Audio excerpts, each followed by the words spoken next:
আপনি যদি আপনার সন্তানকে আল্লাহর পথে দেন, আপনার সন্তানকে যোগ্য করে আল্লাহ আপনার সামনে নিয়ে এসে দাঁড় করিয়ে দেবেন ইনশাআল্লাহ। আপনি দেখে চোখ শীতল করে ফেলবেন। আল্লাহর উপর ভরসা রাখেন। মুসা আলাইহিস সালামের কথা একটা ঘটনা মনে পড়লো। তিনি যখন যে ঘুষি দিয়ে একজন মরে গেছে, তিনি চলে গেলেন ওই কওমে শুআইব মাদিয়ানে। সেখানে গিয়ে বসে আছেন এবং দেখছেন দুইজন মেয়ে পানি আনার জন্য এসেছে, তাই না? পানি আনতে পারছে না, তিনি গিয়ে হেল্প করলেন। এই মেয়ে দুটো গিয়ে শুআইব আলাইহিস সালামকে বললেন যে হুয়া রাজুলুন কাওয়িউন আমিন, একজন ব্যক্তিকে দেখেছি সে খুব কাওয়ি, শক্তিশালী এবং আমিন, বিশ্বস্ত। শুআইব আলাইহিস সালাম পাঠালেন তাকে ডেকে নিয়ে আসো। এবার এই যে মেয়েটা হেঁটে হেঁটে আসছে, এদিকে মুসা আলাইহিস সালাম গাছের আড়ালে বসে দোয়া করছেন, রব্বি ইন্নী লিমা আনজালতা ইলাইয়া মিন খাইরিন ফাকির। এই মেয়ে হেঁটে হেঁটে এসে মুসা আলাইহিস সালামকে বলছেন, আমার বাবা আপনাকে ডাকছেন। এই মেয়েটার হেঁটে হেঁটে আসাটাকে আল্লাহ পাক সূরার মধ্যে বলেছে।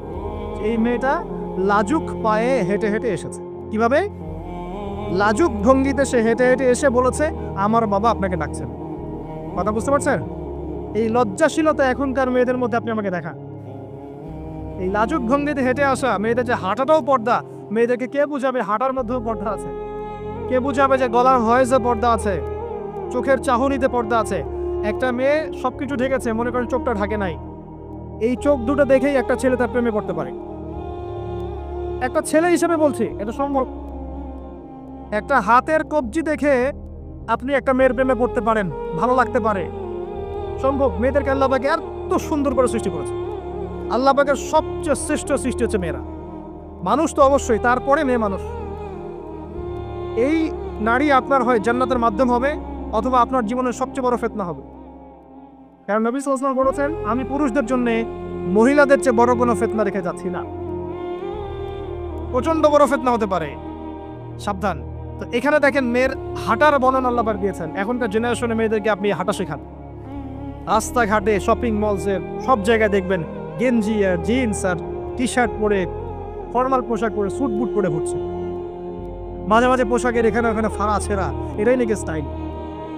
এমন পোশাক পরছে যেটা পরেও দেহের অঙ্গ প্রত্যঙ্গ বোঝা যাচ্ছে, এমন পোশাক পরছে যেটা বাহির থেকে ভিতরের অঙ্গ দেখা যাচ্ছে। অমুসলিমদের পোশাক পরছে, ছেলেদের পোশাক পরছে, এগুলো সবই আখিরুজ্জামানের সাইন। আখিরুজ্জামানে এরকম মেয়েদের সংখ্যা বাড়বে। ঈসা উনকে আসিয়াতুন আরিয়া, এরা কাপড় পরেও নগ্ন থাকবে। মুইলাতুন মামিলাত, এরা মানুষকে আকৃষ্ট করবে, নিজেরাও আকৃষ্ট করবে। এরা জান্নাতের গন্ধ পাবে না, যদিও জান্নাতের গন্ধ যোজন যোজন দূর থেকে পাও। আখিরুজ্জামানের সাইন আপনি দেখবেন, মেয়েরা ছেলেদের পোশাক পরে ঘুরছে। এখন এই শুআইব আলাইহিস সালামের মেয়ের মতো এদেরকে কেউ লজ্জা শেখাও নাই, লজ্জা শরমে বালাই। স্যার ক্লাস নিচ্ছে, সে গোল হয়ে বসে আছে, কোচিং করছে। টিচার গায়রে মাহরাম, সে ক্লাস নিচ্ছে, পড়াচ্ছে, গোল টেবিল করে বসে আছে মেয়েরা। দেখবেন কারো গায়ে হিজাব নাই, সালোয়ার কামিজ পরে ক্লাস করছে, এবং দেহের অঙ্গ প্রত্যঙ্গ বোঝা যাচ্ছে। এবং কোনো কোনো সময় দেখবেন টিচারও সুযোগ নিচ্ছে, গায়ে হাত দিচ্ছে, বলছে ও তো আমার মেয়ের মতো। হ্যাঁ, আমরা তো ইউনিভার্সিটিতে পড়েছি। এরপরে খেয়াল করে দেখবেন টিচারের সাথে ছাত্রীর প্রেম হয়ে গেছে। কত মেয়ে যে রেপের শিকার হচ্ছে, মুখ ফুটে বলে না। যে কটা খবর আসে পেপার পত্রিকা, এগুলো খুব নগণ্য খবর। বাস্তবতা আরো অনেক কঠিন, পরিসংখ্যান অনেক বেশি, অনেক বেশি। মেয়েরা তো আর মুখ ফুটে বলবে না আমার সাথে এরকম অন্যায় করা হয়েছে। কিছু কিছু মেয়ে যখন বলে তখন আপনি খবর পান। অনেক মেয়ে প্রাইমারি স্কুল থেকেও, তারা প্রাইমারি লেভেল থেকে একদম বয়স যখন 10-15, এখান থেকে শুরু করে কলেজ পর্যন্ত ধর্ষণের শিকার হয়েছে, রেপের শিকার হয়েছে। গার্লফ্রেন্ড বয়ফ্রেন্ডের দ্বারা বা টিচারের দ্বারা, কোনো কোনো ক্ষেত্রে চলতে ফিরতে গুন্ডা মাস্তানের দ্বারা। এটা হচ্ছে ফ্রি মিক্সিং গ্রাউন্ডে। ছেলে আর মেয়েকে আপনি একসাথে জড়িয়ে দিয়েছেন, এগুলো চলবেই। এখন অনেক সময় এমনও হয়েছে, মেয়ে পড়াচ্ছেন, চারপাশে গোল হয়ে বসে আছে ছেলেরা। আর কখন আমি এমনও দেখেছি যে কলেজে মাঠের মধ্যে বসে আছে ছেলে মেয়ে একসাথে গোল হয়ে, গ্রুপ স্টাডি। মিথ্যা কথা বলছে? Group study. কলেজে আন্দোলনের সময় দেখেছি, কোনো দাবি নিয়ে আন্দোলন হচ্ছে, দেখবেন যে এই যে ছেলে শুয়ে আছে মেয়ের কোলে মাথা দিয়ে, মনে হচ্ছে সে স্ত্রী মনে হয়। এগুলো কি? এগুলো চলছে এখন। এখানে আপনি কিভাবে আপনার বাসায় পর্দা ধরে রাখবেন? কিভাবে সম্ভব? বেশি বেশি মেয়েদের যুগোপযোগী মাদ্রাসার প্রয়োজন, বেশি বেশি মেয়েদের ইসলাহি আলোচনার দরকার, মেয়েদের মধ্যে দাওয়াতি কাজের দরকার। এবং মেয়েদেরকে অনেক সময় দাওয়াতি কাজের অভাবে ভুল দাওয়াত দিয়ে বাড়ি থেকে বের করে দিচ্ছে, মাহরম ছাড়া সফর দিচ্ছে। খেয়াল করে দেখেন, এমন অনেকও জামাত বের হচ্ছে মাহরম ছাড়া জেলায় জেলায় সফর, দলিল দিচ্ছে এটাও নাকি জিহাদ। নাউযুবিল্লাহ। কিভাবে হচ্ছে? কারণ আমরা যেহেতু ওদের দাওয়াতটা কমিয়ে দিচ্ছি, মেয়েরা মেয়েদের মধ্যে দাওয়াতি কাজ করছে না, দাওয়াত সংকীর্ণ, বেদাতিরা এবং ভ্রষ্ট যারা পথভ্রষ্ট এরা ওদেরকে ঘর থেকে বের করে দিচ্ছে। ইসলামের নামেও বোরখা পরিয়েও বের করে নিয়েছে। খুব অবস্থা খারাপ। আপনি খেয়াল করেন, দেখবেন এগুলো ধরতে পারবেন। তো এই বিষয়গুলো খেয়াল রাখেন। কোরআনের পাতায় পাতায় হেদায়েত আছে।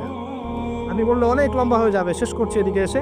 সর্বশেষ নবী আসেন মুহাম্মদ সাল্লাল্লাহু আলাইহি ওয়াসাল্লাম। তার জীবনে এই যে 23 বছরের মিশন, এই মিশনে সবচেয়ে বড় ভূমিকা কে রেখেছে বলেন তো? তার স্ত্রী খাদিজা রাদিয়াল্লাহু আনহা। মক্কার 13 বছর মানুষ তাকে যতটা না বিশ্বাস করেছে, খাদিজা রাদিয়াল্লাহু আনহা শুরু থেকে তার পাশে ছিলেন। শেষ বয়সে গিয়ে নবী সাল্লাল্লাহু আলাইহি ওয়াসাল্লাম তার কথা বেশি বেশি বলতেন। আয়েশা রাদিয়াল্লাহু আনহা স্বভাবগত কারণেই, একটা মানবিক, একটা মেয়েদের আচরণগত কারণেই জেলাস ফিল করতেন যে আপনি তার কথা বারবার কেন বলেন। তিনি বলতেন, হে আয়েশা, তোমরা খাদিজাকে ভালো মন্দ বলো না, যখন কেউ আমার কথা বিশ্বাস করে না, খাদিজা করেছে রাদিয়াল্লাহু আনহা। তিনি এমন একজন মানুষ ছিলেন যিনি তার প্রতিপত্তি, সম্পদ, সামাজিক খ্যাতি সবকিছু ইসলামের কল্যাণে ঢেলে দিয়েছে। হেরা গুহায় নবী সাল্লাল্লাহু আলাইহি ওয়াসাল্লাম যখন বসে থাকতেন, তিনি গিয়ে খাবার পানি দিয়ে আসতেন। হেরা গুহায় একবার উঠে দেখেন কত উঁচু, কত কষ্ট। আমরা যুবক বয়সে উঠতে পারবো না, এখন সহজ, তারপরেও কষ্ট আছে। এখন না হয় সহজ, ওই সময় কি সিঁড়ি ছিল? তিনি এভাবে উঠতেন, খাবার দিতেন। চিন্তা করে দেখেন, একজন নারী কাজটা করতেন। এবার আসেন, খাদিজা রাদিয়াল্লাহু আনহার বান্ধবীদেরকে খুঁজে খুঁজে নবী সাল্লাল্লাহু আলাইহি ওয়াসাল্লাম বস্তু হাদিয়া পাঠাতেন, তাকে এত ভালোবাসতেন। জিবরাইল আলাইহিস সালাম এসে খাদিজা রাদিয়াল্লাহু আনহাকে সালাম দিয়েছেন। নবীজিকে বলেছেন, ওই যে খাদিজা আসছে ইয়া রাসূলুল্লাহ, তিনি যখন আসবেন তাকে বলবেন যে জিবরাইল আলাইহিস সালাম তাকে সালাম দিয়েছেন, এবং আল্লাহ পাক তার জন্য জান্নাতে এমন একটা ঘর নির্মাণ করেছেন যেখানে কোনো হট্টগোল নাই, কোনো শোরগোল নাই। খাদিজা রাদিয়াল্লাহু আনহা, তার ইন্তেকালে নবী সাল্লাল্লাহু আলাইহি ওয়াসাল্লাম অত্যন্ত ব্যথিত হয়েছিল। তার বয়স তখন কত? 23। খাদিজা রাদিয়াল্লাহু আনহার বয়স তখন 40, বিয়ের সময়। কোন ছেলে কি সাধারণত এত বছরের মহিলাকে বিয়ে করতে চাইবে? নবী সাল্লাল্লাহু আলাইহি ওয়াসাল্লাম করেছেন। তাদের মাঝে এত হৃদ্যতা, ভালোবাসা ছিল যেটা অন্য কোথাও ছিল না। হ্যাঁ, পরবর্তীতে আয়েশা রাদিয়াল্লাহু আনহার ক্ষেত্রেও নবী সাল্লাল্লাহু আলাইহি ওয়াসাল্লাম বলেছেন যে আমার মন আয়েশার দিকে বেশি টানে, এই কারণে তোমরা আমাকে ভর্ৎসনা করো। মানুষের মন সব দিকে সমান তো হবে না, কারো দিকে একটু বেশি ঝুঁকবে, এই জন্য তোমরা আমাকে ভর্ৎসনা করো। আয়েশা রাদিয়াল্লাহু আনহা, যতগুলো হাদিস আপনি জানছেন, এর মধ্যে ম্যাক্সিমাম হাদিস যে কয়েকজন রাবি বর্ণনা করেছেন তার মধ্যে একজন হচ্ছেন আয়েশা রাদিয়াল্লাহু আনহা। এই ঘরের হাদিসগুলো কার থেকে জানলেন? আয়েশা রাদিয়াল্লাহু আনহা থেকে। ইসলামের খেদমতে আয়েশা রাদিয়াল্লাহু আনহার যে ভূমিকা, আমাদের এই সেকুলার সোসাইটির সমস্ত নারীকে একত্রিত করলে কোনো খেদমত আসবে না, আসবে?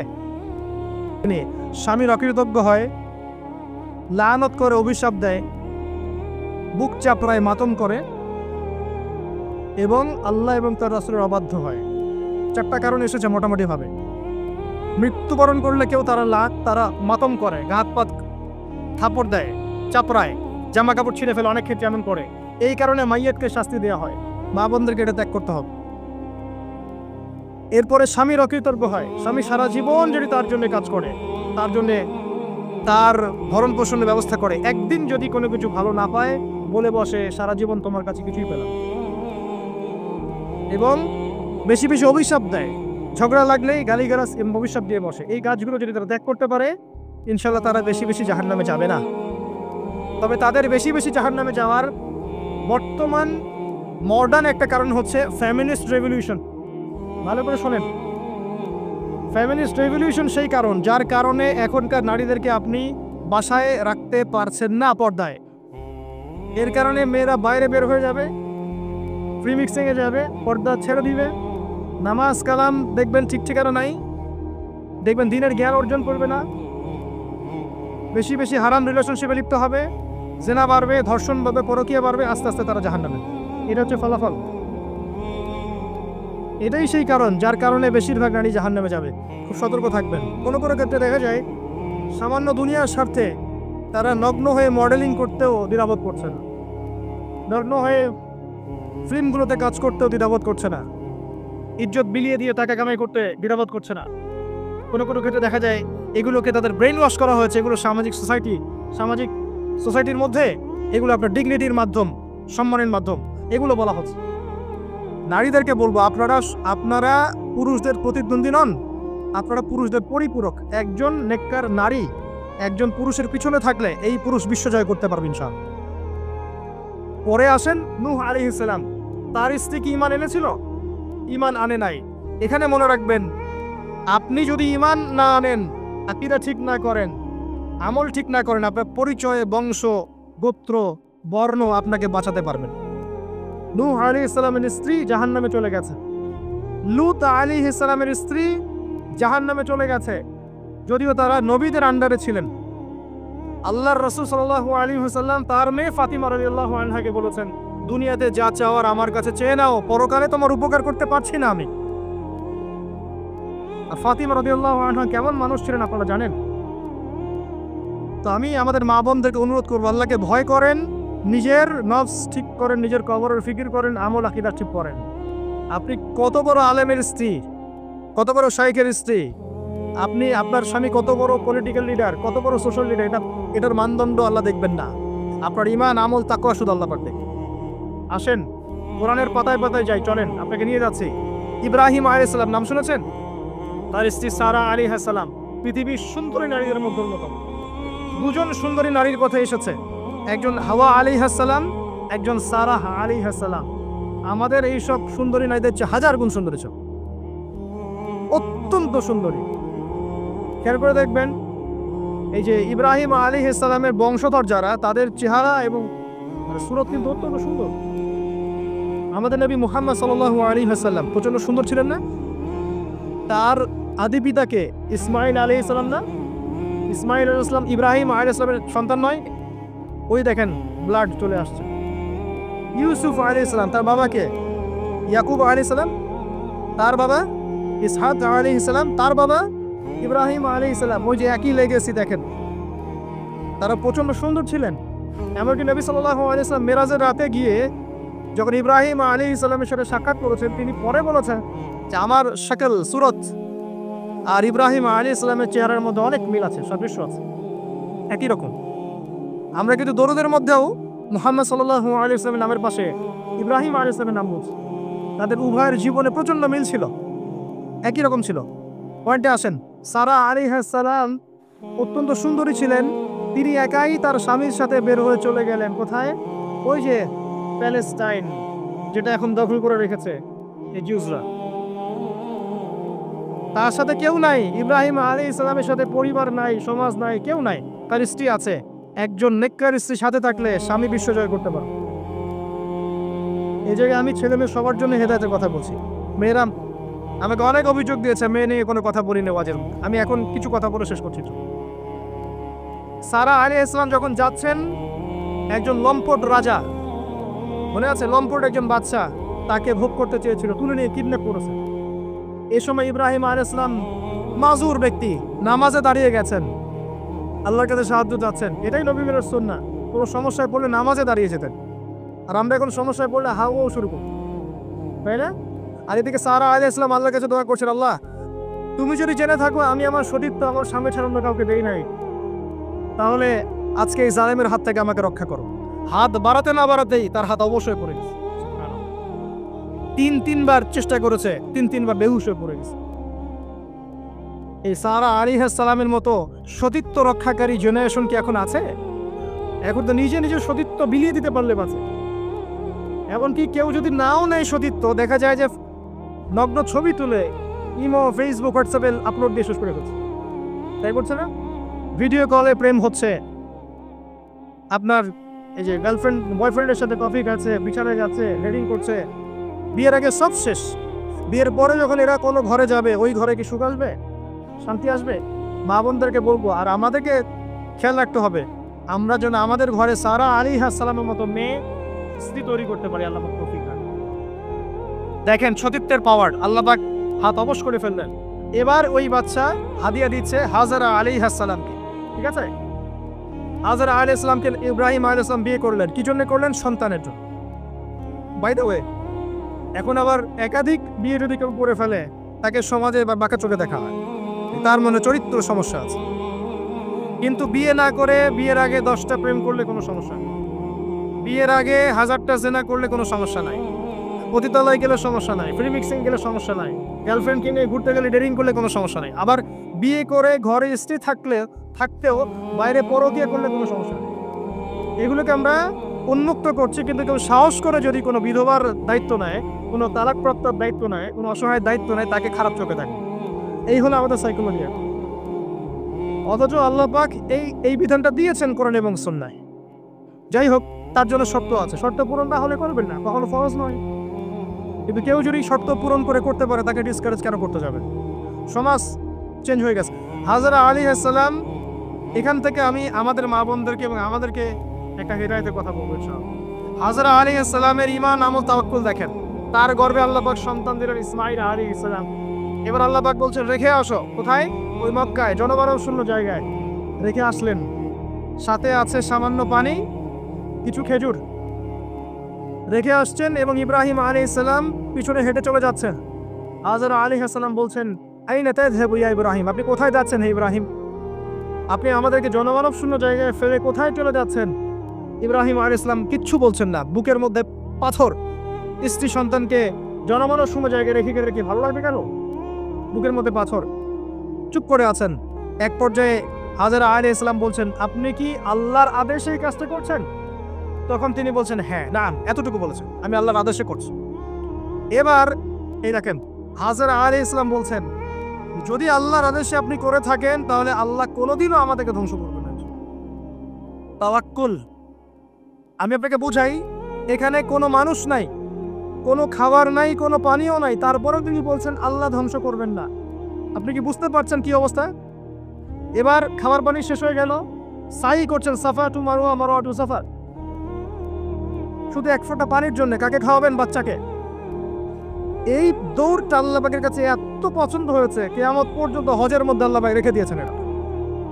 আপনি সাই করছেন, এটা কার সুন্নাহ? হাজরা আলাইহিস সালামের। হজের ম্যাক্সিমাম কাজগুলি তাদের পরিবারের কেন্দ্রিক। জামরায় পাথর নিক্ষেপ করা, যে তাওয়াফ করছেন, মাকাম ইব্রাহিমে দাঁড়িয়ে নামাজ পড়ছেন, সব কিন্তু এই বংশের সাথে জড়িত। এই ইসমাঈল আলাইহিস সালাম, এই হাজরা আলাইহিস সালামের গর্ভ থেকে এসেছেন। যেমন মা তেমন সন্তান। ইসমাঈল আলাইহিস সালামকে তার বাবা মানুষ করেননি, তাকে মানুষ করেছেন তার মা। বাবা কিন্তু অনেক দূরে প্যালেস্টাইনে, মাঝে মাঝে আসেন, মাঝে মাঝে যান। কথা বুঝতে পারছেন? এরকম মায়ের গর্ভ থেকেই এমন সন্তান পাওয়া সম্ভব, যেই সন্তানকে তার বাবা বলছেন যে ইয়া বুনাই ইন্নী আরা ফিল মানামি আন্নী আযবাহুক, হে আমার সন্তান, আমি স্বপ্নে দেখেছি আমি তোমাকে জবাই করছি। ফানজুর মায়াদা তারা, তোমার রায় কি আমাকে বলো। এই বাচ্চা তখন বলছে, বাচ্চার বয়স 10, 12, 15, 16 এতটুকু হবে। সে বলছে ইয়া আবাতি, হে আমার বাবা, ইফআল মা তু'মার, আপনাকে যা আদেশ করা হয়েছে তাই করেন। সাতাজিদুনি ইনশাআল্লাহু মিনাস সাবিরিন, ইনশাআল্লাহ আপনি আমাকে ধৈর্যশীল পাবেন। যেমন মা তেমন সন্তান। মা বলেছে আল্লাহ আমাকে দেখবে, ওই দেখেন সন্তান জবাই করে দেন, আল্লাহ আমাকে ধৈর্যশীল পাবে ইনশাআল্লাহ। এরকম স্ত্রী ঘরে ঘরে না থাকলে আমরা কি ইসমাঈলের মতো সন্তান পাবো? যে স্ত্রীগুলোকে আপনি বিয়ে করছেন, তারা কি আসলে এমন? বিয়ের সময় দেখেছেন আপনি শ্বশুরের সম্পত্তি, মেয়ের সৌন্দর্য, বা পালিয়ে করেছেন, অ্যাফেয়ার করে করেছেন, এখন বিয়ের পরে হাওমাও করছেন। বিয়ের আগে তো দিনদারিতা দেখেন নাই। আল্লাহর নবী কখনো বলেননি 4টা গুণ দেখে বিয়ে করো, হাদিসের শব্দ এমন নয়। ওলামায়ে কেরামকে জিজ্ঞাসা করেন 4টা গুণ দেখে বিয়ে করো নয় শব্দটা, 4টা গুণ দেখে সাধারণত বিয়ে করা হয়। 4টা গুণ দেখে সাধারণত বিয়ে করা হয়। সম্পদ, সৌন্দর্য, বংশ, দিনদারিতা। তোমরা দিনদারিতাকে প্রাধান্য দাও, না হলে তোমাদের হাত ধুলে দূষিত হবে। এখন দেখা যায় দিনী ভাইরা দিনদার ক্যাটরিনা কাইফ খুঁজতেছে। দিনদার মেয়ে চাই, কিন্তু সুন্দরী লাগবে। কেন? একটু অসুন্দর হলে আপনার চলবে না? আপনার স্ত্রীর কাছে যা আছে অন্য মেয়ের কাছে তাই আছে, এর বাইরে কিছু নাই। আর 2 দিন পরে, 1 বছর, 2 বছর, 3 বছর পরে, 5 বছর পরে গিয়ে দেখবেন সব সমান হয়ে গেছে। এই দেহের সৌন্দর্য থাকবে না। মনে তাকওয়া থাকলেই, আল্লাহ ওয়ালা স্ত্রী হলে আপনি দুনিয়াতে জান্নাতে থাকবেন ইনশাআল্লাহ।